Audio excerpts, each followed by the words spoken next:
வெங்காயம் இது வரைக்கும் சமைக்கிறதுக்கு மட்டும் தான் யூஸ் பண்ணியிருக்கீங்களா? இந்த வீடியோ பார்த்ததுக்கப்புறம் இப்படியெல்லாம் கூட யூஸ் பண்ணலாமான்னு நீங்களே வந்து ஷாக் ஆவீங்க.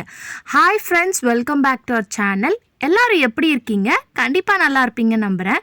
இன்றைக்கி நம்ம சேனலில் டே டு டே லைஃப்பில் எல்லாருக்குமே ரொம்ப யூஸ்ஃபுல்லாக இருக்கக்கூடிய கிச்சன் டிப்ஸ் அண்ட் ட்ரிக்ஸ் தான் ஷேர் பண்ணியிருக்கேன். ஸோ வீடியோ வந்து இன்ட்ரெஸ்டிங்காக இருக்கும், ஸ்கிப் பண்ணாமல் ஃபுல்லாக பாருங்கள். அதுக்கு முன்னாடி நீங்கள் இப்போ தான் நம்ம சேனலை ஃபஸ்ட் டைம் பார்க்குறீங்கன்னா இப்போவே சப்ஸ்கிரைப் பண்ணிக்கோங்க, கூட இருக்க பெல் சிம்பிளையும் கிளிக் பண்ணிக்கோங்க. இப்போ வாங்க வீடியோக்குள்ளே போகலாம். ஃபர்ஸ்ட் டிப் என்னன்னு பார்க்கலாம். இந்த மாதிரி அரிசி பேக்கில் ஒரு சைடு நூல் வந்து பார்த்திங்கன்னா பெருசாக இருக்கும், இன்னொரு சைடு நூல் வந்து பார்த்திங்கன்னா சின்னதாக இருக்கும். அந்த சின்னதாக இருக்கிற நூலை வந்து நீங்கள் கட் பண்ணுங்கள். இந்த மாதிரி பெருசாக இருக்கிற நூலை கட் பண்ணிங்கன்னா உங்களுக்கு நூல் இந்த மாதிரி எடுக்க ஈஸியாக வராது. ஸோ சின்னதாக இருக்கிற சைடு கட் பண்ணிங்கன்னா ஈஸியாக இந்த மாதிரி நூலை வந்து இழுத்து எடுத்து நீங்கள் ஓப்பன் பண்ணிடலாம். இந்த டிப் வந்து சின்ன டிப் தான், ஆனால் நிறைய பேருக்கு தெரியாமல் இருக்கும், அவங்களுக்காக ஷேர் பண்ணியிருக்கேன். அதே மாதிரி அரிசிலாம் வந்து நம்ம ட்ரம்மில் வந்து ஸ்டோர் பண்ணி வச்சதுக்கப்புறம் பேலன்ஸ் இருக்கக்கூடிய அரிசியை வந்து இந்த மாதிரி நம்ம போட்டு முடிச்சு போட்டு இல்லை டைப் பண்ணி வைப்போம். அதுக்கு பதிலாக நான் இன்றைக்கி வீடியோவில் காமிச்சிருக்க மாதிரி நீங்கள் ஸ்டோர் பண்ணி வைங்க. இப்போது இது இந்த மாதிரி கையை வச்சு சுருட்டினதுக்கப்புறமா ஒரு வளையல் எடுத்துக்கோங்க. அந்த வளையலை வந்து இதுக்குள்ளே இந்த மாதிரி மாட்டி விட்டுருங்க. இந்த மாதிரி பண்ணும்போது உங்கள் அரிசி ரொம்ப ஃப்ரெஷ்ஷாக இருக்கும், எந்த ஒரு வண்டு பூச்சியும் வந்து பார்த்திங்கன்னா உள்ளே போகாது. இப்போ வலையில் உள்ளே மாட்டி விட்டதுக்கப்புறம் இதை நல்லா சுற்றி அந்த கைப்பிடி இருக்குது இல்லையா, அதை வந்து இந்த வளையலுக்குள்ளே விட்டு இந்த மாதிரி இழுத்து எடுத்துட்டிங்கன்னா போதும். உங்களுக்கு நல்லா வந்து க்ரிப்பாக ஸ்ட்ராங்காக இருக்கும், கலண்டு வரவே வராது. நீங்களாக அவுக்குற வரைக்கும் உங்களுக்கு கலண்டு வரவே வராது. ஸோ கண்டிப்பாக பேலன்ஸ் இருக்கக்கூடிய அரிசியை வந்து நீங்கள் இந்த மாதிரி ஸ்டோர் பண்ணி வைங்க. நான் வீடியோவில் உங்களுக்கு திருப்பி ரிமூவ் பண்ணி காட்டிருக்கேன் பாருங்கள்.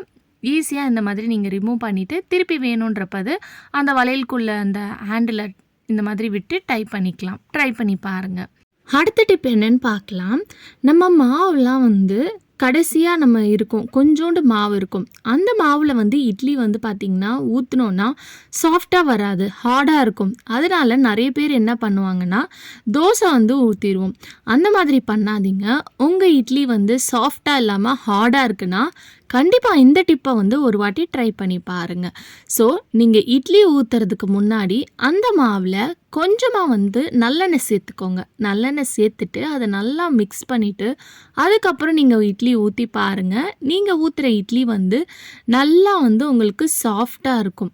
பார்க்கும்போதே உங்களுக்கு தெரியும் இந்த இட்லி வந்து நல்லா சாஃப்டாக இருக்கிறது. உங்களுக்கு எடுத்துகிட்டு நான் காட்டுறேன் பாருங்கள். ஸோ பார்க்கும்போதே உங்களுக்கு தெரியும் நல்லா சாஃப்டாக இருக்கும். ஸோ இனிமேல் இந்த டிப்பை நீங்கள் ட்ரை பண்ணி பாருங்கள். உங்கள் இட்லி வந்து ரொம்ப ஹார்டாக இருக்குது, சாஃப்டாக இருக்கணும்னு நினச்சிங்கன்னா நீங்கள் ஊற்றுற மாவில் கொஞ்சமாக நல்லெண்ணெய் மட்டும் சேர்த்து ஊற்றி பாருங்கள். நல்லா உங்களுக்கு சாஃப்டாக பஞ்சு மாதிரி இருக்கும். ஸோ பார்க்கும்போதே உங்களுக்கு தெரியும்னு நினைக்கிறேன். ட்ரை பண்ணி பாருங்கள். அடுத்த டிப்க்கு நான் இங்கே ஒரு டிஷ்யூ பேப்பர் தான் எடுத்திருக்கேன். இந்த டிப் வந்து கண்டிப்பாக எல்லாருக்குமே ரொம்ப யூஸ்ஃபுல்லாக இருக்கும். இதில் வந்து ஃபேஸ்க்கு யூஸ் பண்ணுற டால்கம் பவுடர் சேர்த்துருக்கேன். இது கூடயே வந்து கொஞ்சமாக பெருங்காயத்தூள் வந்து சேர்த்துக்கோங்க. இது வந்து உங்களுக்கு ஒரு மேஜிக் மாதிரி ஒர்க் ஆகும். இது மழை காலத்தில் நம்மளுக்கு ரொம்பவே யூஸ்ஃபுல்லாக இருக்கும். இது எதுக்குன்னு பார்த்திங்கன்னா நம்ம துணிலாம் வந்து அடுக்கி வச்சுருப்போம் இல்லையா ஓப்பன் ஷெல்ஃபில், அதில் வந்து ஒரு மாதிரி பூச்சி மாதிரி இருக்கும். நம்ம ரேராக எடுத்து யூஸ் பண்ணுறோம், எடுக்கிறதே இல்லையா, எப்போயாவது ஒரு வாட்டி தான் எடுக்கிறோன்னா அதில் ஒரு மாதிரி கருப்பு கலரில் ஒரு புழு பூச்சி மாதிரி இருக்கும். அது வராமல் இருக்கிறதுக்கு இது ரொம்ப யூஸ்ஃபுல்லாக இருக்கும். அது மட்டும் இல்லாமல் மழை காலத்துலேருந்து ட்ரெஸ்ஸஸ்லாம் வச்சுருக்கோம் இல்லையா, பட்டு புடவை, அதுலேருந்து வரக்கூடிய பேட் ஸ்மெல்லையும் வந்து பார்த்திங்கன்னா இதை அவாய்ட் பண்ணும். ட்ரை பண்ணி பாருங்கள்.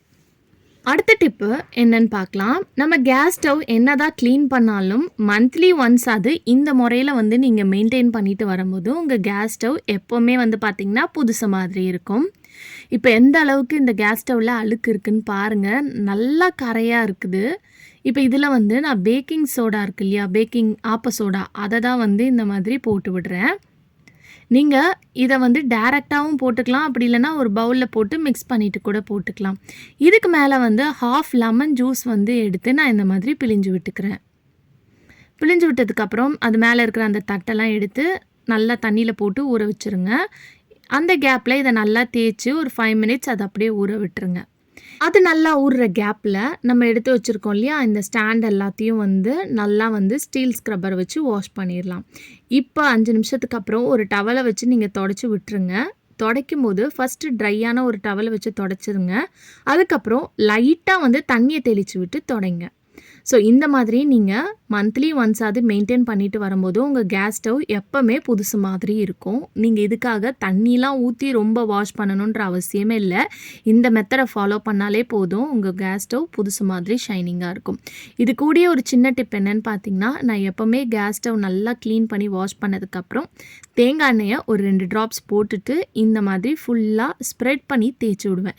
இதனால் உங்கள் கேஸ் ஸ்டவ் வந்து எப்போவுமே வந்து புதுசு மாதிரி நல்லா ஷைனிங்காக இருக்கும். இந்த டிப் கண்டிப்பாக எல்லாருக்குமே ரொம்ப யூஸ்ஃபுல்லாக இருக்கும். ட்ரை பண்ணி பாருங்கள்.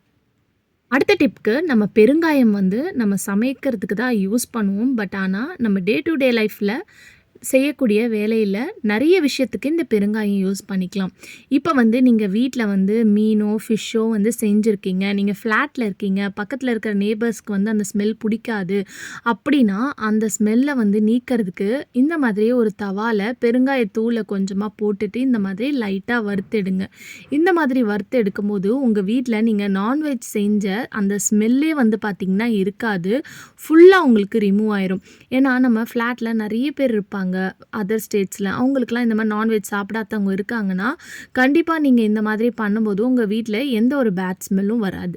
அதே மாதிரி நீங்கள் ஃபிஷ் ஃப்ரை பண்ணுற அந்த பேனில் வந்து அந்த ஸ்மெல் இருக்குது, இல்லை நான்வெஜ்ஜே மட்டன் சிக்கன் அந்த மாதிரி செய்கிறீங்க, அந்த ஸ்மெல் போக மாட்டுதுன்னா அந்த பேன்லேயோ இல்லை இந்த தோசைக்கல்லையோ அந்த பெருங்காயத்தூளை போட்டு இந்த மாதிரி வாஷ் பண்ணிங்கன்னா அந்த ஸ்மெல் மொத்தமாக உங்களுக்கு போயிடும். அதே மாதிரி அடுத்த டிப் என்னென்னு பார்த்தீங்கன்னா, நம்ம அரிசி வந்து இந்த மாதிரி வாங்கி ஸ்டோர் பண்ணி வச்சுருப்போம் நிறைய. இன்னும் ரேஷன் அரிசிலாம் நம்ம வாங்கி வச்சுருந்தோன்னா அதில் வந்து வண்டு பூச்சிலாம் வந்துடும். அது வராமல் இருக்கிறதுக்கு காலியான பெருங்காய டப்பா இருந்துச்சுன்னா போதும், அதை வந்து இதுக்குள்ளே இந்த மாதிரி வச்சுட்டு க்ளோஸ் பண்ணி வச்சிங்கன்னா அந்த டப்பாலேருந்து வரக்கூடிய வாசனைக்கு எந்த ஒரு வண்டு பூச்சியும் வந்து பார்த்திங்கன்னா வராது. அடுத்த டிப்புக்கு நான் இங்கே ஒரு அகல் விளக்கு தான் எடுத்திருக்கேன். இப்போ இந்த அகல் விளக்கில் கொஞ்சமாக வந்து கற்பூரத்தை வந்து பவுட்ரு பண்ணி இந்த மாதிரி சேர்த்துக்கோங்க. இது கூட வந்து பிரியாணி இலை வந்து எடுத்துக்கோங்க. கிட்ட தேங்காய் நார் இருந்துச்சுன்னா கூட எடுத்துக்கோங்க. இது எல்லாத்தையும் சேர்த்ததுக்கப்புறம் இது கூட முக்கியமான பொருள் என்னன்னு பார்த்தீங்கன்னா பெருங்காயத்தூள், இதையும் சேர்த்துக்கோங்க. இது எல்லாத்தையும் சேர்த்ததுக்கப்புறம் இதை நல்லா பற்ற வச்சுட்டு அந்த நெருப்பை அணைச்சிருங்க. அணைச்சிட்டு அந்த புகை தான் வந்து பார்த்திங்கன்னா நம்மளுக்கு தேவை. நான் வீடியோவில் காட்டுறதுக்காக ஒரு சின்ன அகல் விளக்கில் வந்து உங்களுக்கு செஞ்சு காமிச்சிருக்கேன். நீங்கள் நல்ல அகலமான பாத்திரத்தில் நம்ம வெங்காயத்தோல், பூண்டு தோல், இந்த பிரியாணி இலை, பெருங்காயத்தூள், அதுக்கப்புறம் தேங்காய் நார் இது எல்லாத்தையும் சேர்த்து நல்லா பற்ற வச்சிங்கன்னா உங்களுக்கு நிறைய புகை வரும்.